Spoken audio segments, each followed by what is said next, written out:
Hello everybody, and the topic which we are going to discuss in the video is Gujarat Prohibition Act 1949 is being challenged in the Gujarat High Court.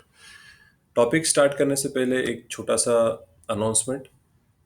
Employ provident fund organisation में जो enforcement officer की exam होने वाली है 5 सितंबर को 2021 के लिए, उसके लिए हम एक वीडियो सीरीज लॉन्च कर रहे हैं 5 जुलाई से।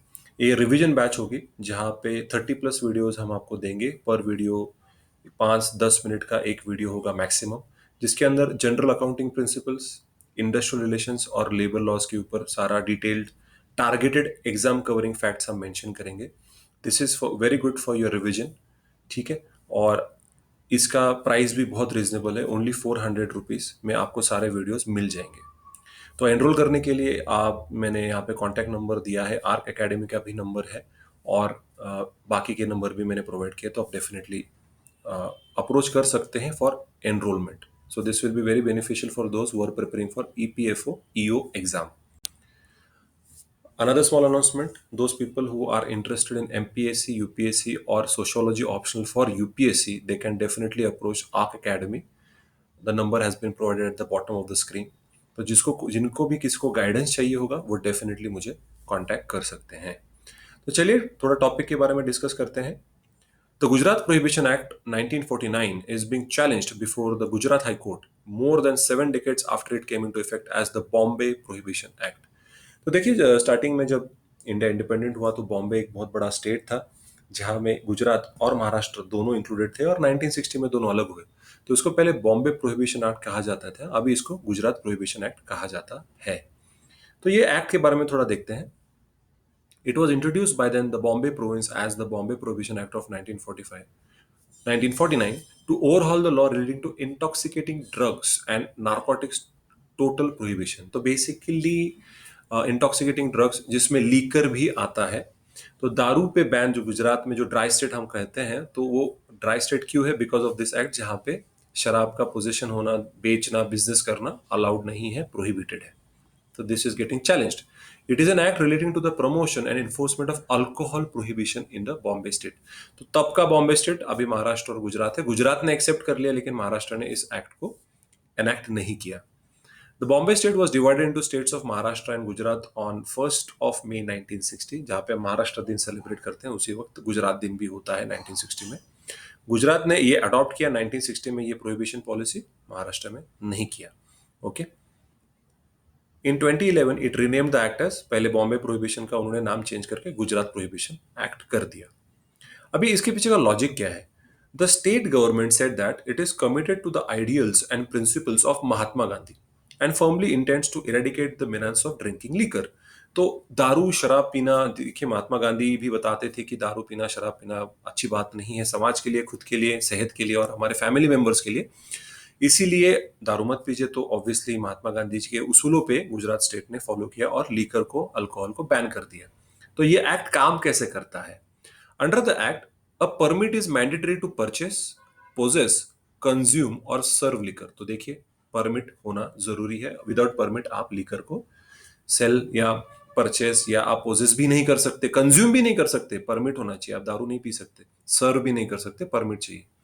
The act empowers the police to arrest a person for purchasing, consuming, or serving alcohol without the permit, with punishment ranging from 3 months to 5 years in prison।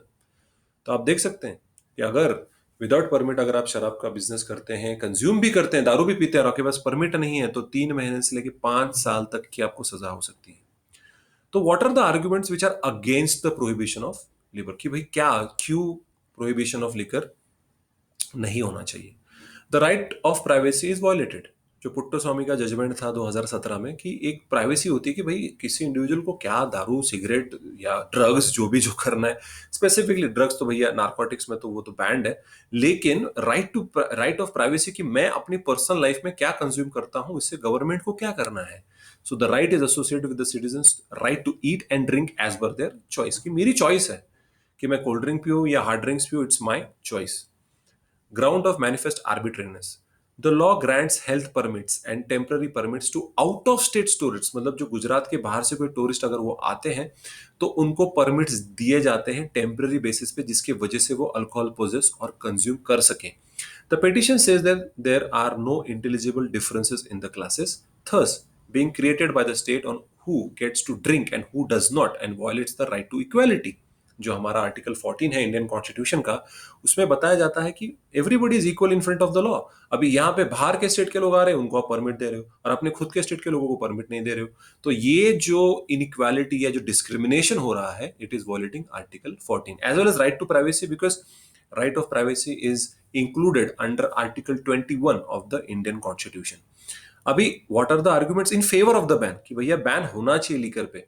तो देखिए कॉन्स्टिट्यूशनली आर्टिकल 47 जो part 4 directive principles of the state policy में ऐसा कहा गया है कि जो राज्य सरकार है वो उनकी रिस्पॉन्सिबिलिटी है कि जो अल्कोहल का कंजम्पशन है उसको किसी हद तक कर्टेल कर सके, कि it is mentioned in our constitution कि अल्कोहल का कंजम्पशन को आपको कंट्रोल प्रोहिबिट या रेगुलेट करना पड़ेगा। क्यों?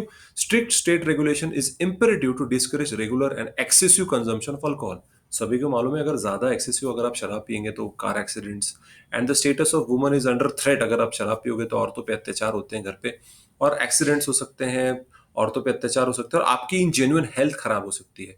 Alcohol denudes family resources and reserves and leaves women and children as its most vulnerable victims.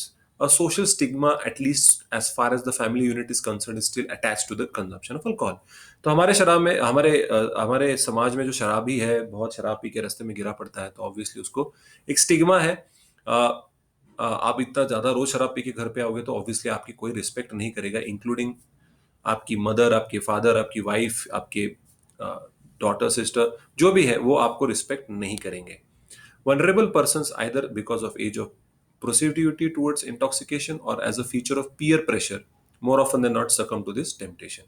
तो भाई क्यों भाई जो वनरेबल लोग होते हैं कि भाई प्रेशर में या स्ट्रेस में आते अल्कोहल पीते हैं, या जो हमारे पियर्स दारू पी रहे हैं इसके लिए हम भी दारू पीते हैं, तो उसके कई सारे रीजंस हैं जिसकी वजह से लोग दारू पीते हैं।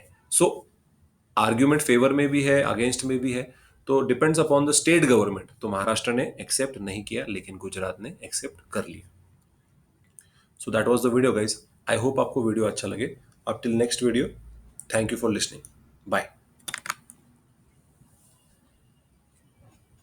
Subscribe the channel and press the bell icon. Never miss an update from Aditya Kedari Knowledge Hub.